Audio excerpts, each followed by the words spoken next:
ჟურნალისტებმა დღეს მორიგი აქცია უმაღლეს საბჭოსთან გამართეს და სამართალდამცავებისგან ზეწოლის ფაქტების დროული გამოძიება მოითხოვეს. მედია საშუალებების წარმომადგენლებმა სოციალურ ქსელში დისკრიმინაციული გვერდის შექმნას გააპროტესტეს. ვიწყებ შენს წინააღმდეგ მუშაობას, სწორედ ამ სიტყვებს ეუბნება მედია ვასაძე ჯაბა ანანიძე სატელეფონო საუბარში, რომელიც 9 ივნისს გავრცელდა. აქვს თუ არა კავშირი ჟურნალისტსა და ადამიანის უფლებათა დაცვის კომისიის თავმჯდომარეს შორის შემდგარი სატელეფონო საუბრიდან ერთ დღეში შექმნილ გვერდს მედია ვასაძესთან ფაქტის გამოძიების მოთხოვნით ტელეარხმა 25-მა პოლიციაში განცხადება შეიტანა და პროტესტის ნიშნად ერთი დღით მუშაობა შეწყვიტა. ჟურნალისტების პროტესტს მეოთხე არხიც უერთდება, ჩვენ მოვითხოთ პროკურატურამ ჟურნალისტებზე ზეწოლის ფაქტები დროულად გამოიძიოს. Facebook-ზე შეიქმნა სპეციალური გვერდი, სადაც არის გამოქვეყნებული ჩემი და ასევე კიდევ რამდენიმე ჟურნალისტის ფოტო და ვიდეო მასალა. უმთავრესად Facebook-ის ამ გვერდზე არის ჩემი და მედია ვასაძის ფოტოები და ვიდეო მასალა დამახინჯებული, დამონტაჟებული და ეს ყველაფერი არის შეურაცხმყოფელი და ემსახურება ერთ მთავარ მიზანს მოხდეს ჩემი და კიდევ რამდენიმე ჟურნალისტის დისკრედიტაცია. გვერდი, რომელზეც ჟურნალისტი ჯაბა ანანიძე ყვება Facebook-ის გვერდზე 10 ივნისს შეიქმნა. უცნობია ვინ არის გვერდის შემქმნელი, სადაც ჟურნალისტების დისკრიმინაციული ფოტომასალაა განთავსებული.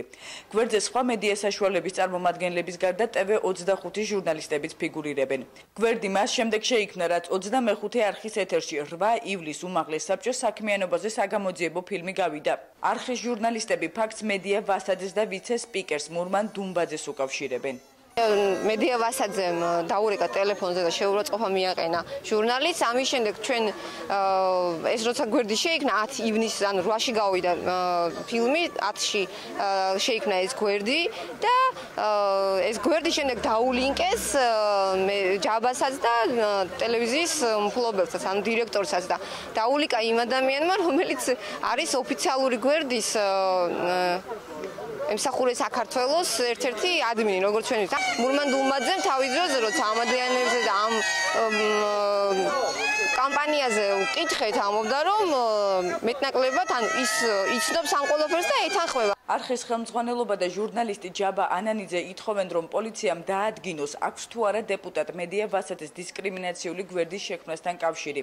სამართალდამცავებს ჯერ არ გადაუწყვეტიათ, დაიწყებენ თუ არა საქმის გამოძიებას. 25 არხმა პროტესტის ნიშნად საინფორმაციო გამოშვება ერთი დღით გააჩერა. ყოველდღიურად ქვეყნდება ახალ-ახალი შეურაცხყოფელი ფოტოები, ვიდეოები. ეს შეიძლება გაგრძელდეს უსასრულოდ და ამ რეჟიმში მუშაობა უბრალოდ შეუძლებელია და თან იმ პირობებში, როცა ხელისუფლება არ ცდილობს პასუხისმგებლობის აღება. კიდევ ერთი ჟურნალისტი ტატო ცეცხლაძეა, რომლის წინააღმდეგ სოციალურ ქსელში შეურაცხყოფელი ფოტომასალა გავრცელდა. კონკრეტული ჟურნალისტის და კონკრეტული მედია საშუალების წინააღმდეგ მიმართულ რაღაც აგრესიას გააცდა. უკვე გადავიდა მთლიანად ჟურნალისტების წინააღმდეგ კამპანიაში, რაც ძალიან სამწუხაროა და სამწუხაროა ის, რომ არც შესაბამისი ორგანოები და არც უმაღლესი საბჭო ამაზე არანაირ რეაგირებას არ ახდენს.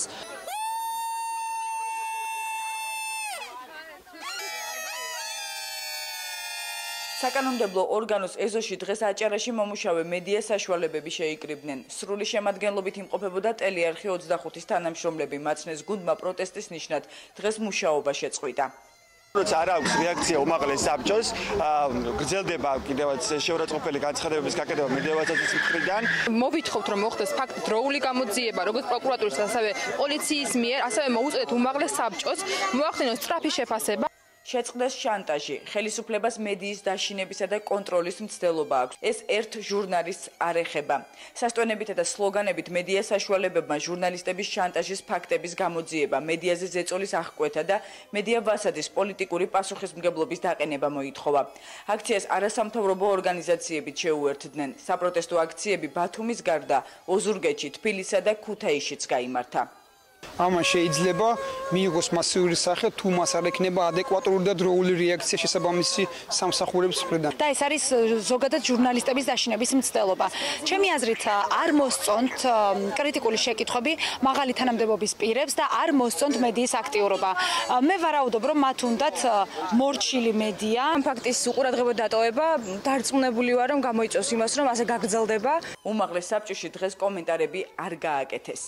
კარგი. ჟურნალისტები არიან მოსული. კარგი. ბატონო თავმჯდომარე დაკავებული ვარ, ვერ მივიღე. მანანა არის ავად. დედა ყავს უფრო სწორედ ავად და გორშია. რამდენიმე მცდელობის შემდეგ კი განცხადება საზოგადოებასთან ურთიერთობის სამსახურის ერთ-ერთმა თანამშრომელმა გააკეთა. განგვიმარტა, რომ თავმჯდომარე დაკავებულია და ჟურნალისტებთან შეხვედრისთვის არცალია. დავარკვევ და დაიკავშირდებით მოგვიანებით და გეტყვი. და ამ ეტაპზე რა გიქხათ მისის? ამ ეტაპზე დაკავებული ვარ.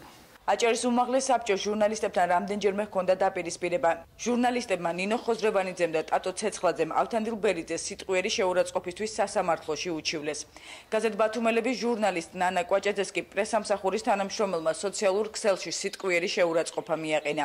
საზოგადოებასთან ურთიერთობის სამსახურის ყოფილმა უფროსმა მარინა კუპრეიშვილმა კი რადიო აჭარის ჟურნალისტი ტატო ცეცხლაძე შენობაში არ შეუშვა.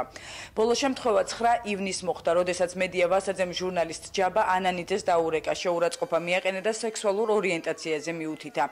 იქვე დაემუქრა, რომ ჟურნალისტის წინააღმდეგ მუშაობას დაიწყებდა.